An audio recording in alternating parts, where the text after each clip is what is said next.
The complainant stated that on 8/3, approximately 1:58 a.m., she was walking home from a local bar when she was approached from behind in the area of 17th and Lombard by an unknown male who came up to her and stated, "Let me touch you." He then proceeded to sexually assault her by finding her and pushing her against the vehicle. She was able to free herself from his grasp and flee the area. Just to give you a backstory on how we developed Walker as a suspect, on 8/5 we received a tip from an anonymous caller who provided us with the name of the male from the still photos. Based off that information and comparisons from recovered video from 2 of the assaults, we were able to develop Walker as a suspect. With that information in hand, detectives reached out to several complainants and we were able to get positive IDs from several of the complainants. On today's date, we received another tip stating that Walker was recently spotted in the Horsham area near Welsh Road and Prudential Road. SVU detectives, along with Upper Moreland Township Police and Horsham Police, responded to the area and observed the offender sitting outside of the Sam's Club located at 3925 Welsh Road. He was actually sitting outside charging his phone. He was taken into custody without incident, and he was transported here to Special Victims. With that, I'll take any questions you have. It was August 3rd or 4th of the additional report that you received. She reported it on August 4th, but it happened on the 3rd. And it's Lombard and? 17th and Lombard. Did she come forward after the news? Was that after you mentioned that there was a pattern? Yes. So it actually happened on the same night as the 3rd, where Waverly one. 400 South 15th. Any idea why he was in Horsham? Did he know that you guys had identified him as a suspect? Was he on the run? I don't think he knew. I think he was up there for other reasons. I think while he was up there, he may have been notified and then proceeded to just walk around the area. Does he have any connection to that area at all? Not that we know of. Do you know if he, did he have a home address somewhere? I know he had the address that you guys gave, but just, do you know if he frequented the area, if he was known to be there often? It was a couple of different addresses listed, but the last known address that we had was the 1300 block of Philmont. Do you still think he's responsible for more than just these 6 that have come forward? Yes, I believe that he is responsible for additional reports.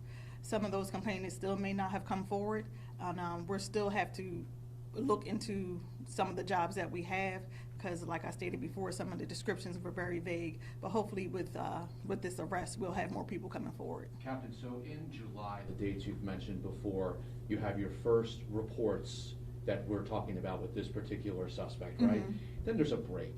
And then all of a sudden, you mentioned on Monday, a concern of escalating behavior. Yes. With now four incidents, right? Yes. 4 attacks that weekend. Anything about your expertise between if there's a break and it stops, and then all of a sudden there's 4 attacks?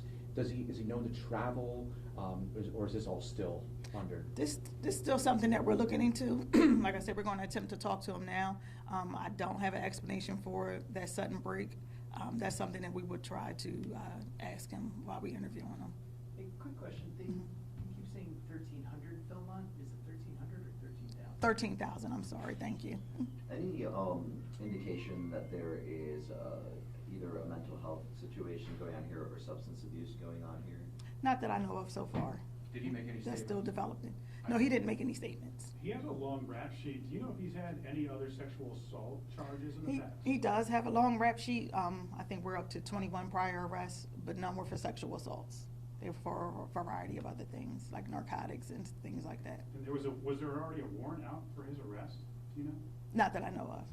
Was he on probation? That I'm not sure. I would have to double check that one. Does he have family in the area? He does. He's from Philadelphia originally? Yes, he's from Philadelphia. I believe he's from Philadelphia, but I know he has family in the area.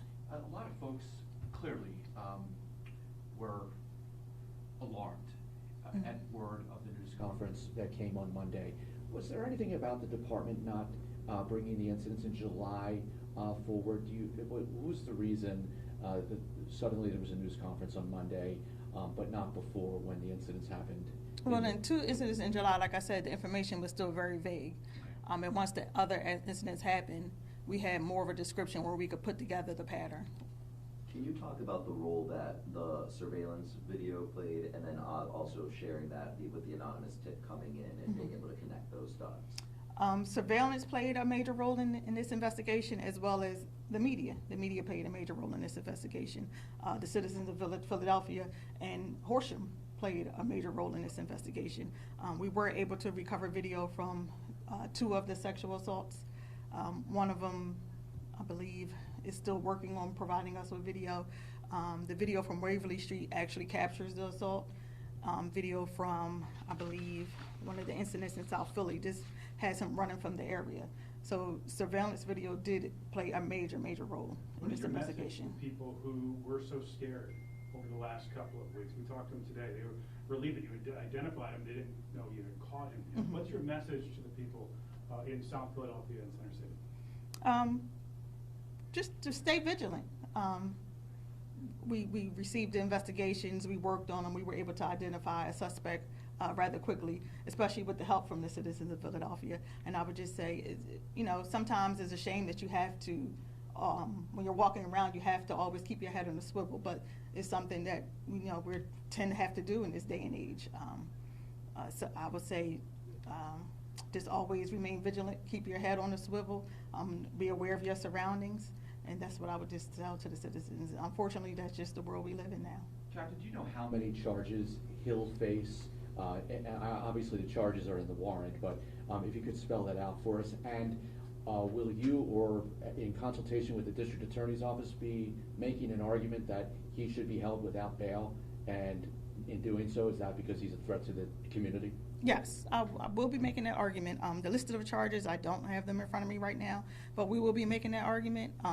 Like I said, hopefully we can get some more information out of him as far as his whereabouts and the break and the assaults. So we're working on that right now. Are you checking with, because you found him outside the city, are you checking with, county departments to see if he's wanted out there? Yes, we've been in communication with Horsham and Upper Moreland Township. Have they said any indication there were sexual assaults out there? Not yet. This is all just fluid. When they announced the press conferences, when we were rolling in with them. All right. Do you have any message? I know we talked about folks in the community, but what this man did to people's their confidence in safety on the streets, Bella Vista and Center City, knowing that these women were walking their dogs, one was at a garage. It's along the same lines, but I know patrols were increased. Is that something that is going to remain long-term? I would say that it probably would remain long-term. I would have to speak with the captain from that district just to, verify and be sure, but I wouldn't see it being a problem with patrols staying that way. And I didn't remember the other part of your question, I'm sorry. The security aspect. The security aspect. People's confidence in being safe on the streets. Some of the most safe areas of the city. Yeah, but it was a very brazen attack. It was, like I said, watching one of the videos, it was very matter-of-factly that he just went up and assaulted these women. It was really no words for what I saw on the video, but for some reason he felt like he just had the right to go up and assault these women for some unknown reason. What do you say to that? I say that that should never be allowed, and I'm glad that we were able to catch him and get him off the streets. Taken into custody without incident? Yes. Yeah. Really appreciate you taking our questions. Thank you. Anything else?